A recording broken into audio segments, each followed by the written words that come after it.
ఇది drink and drive over night అయినా తాగి నడపొచ్చు అంటారా? అసలు ఓవర్ నైట్ తాగకూడదు, తాగేసి ఇంట్లో పడుకొని రాదు.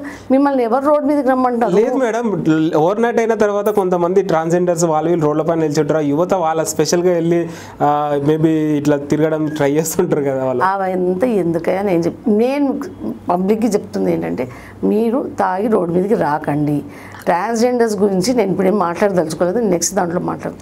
ఈ తాగటకండి, మీరు రోడ్ మీదకి వచ్చి లేని పంచాయతీ చేయకండి. ఫైన్ కట్టండి అంటారు బండి పట్టుకొని.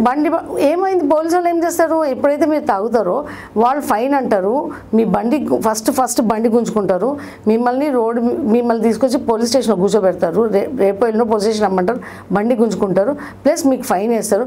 ఇంకా ఎక్కువ క్రైమ్ అంటూ ఏమని చేస్తే మిమ్మల్ని జైల్లో కూడా కూర్చోబెడతారు. ఓకే.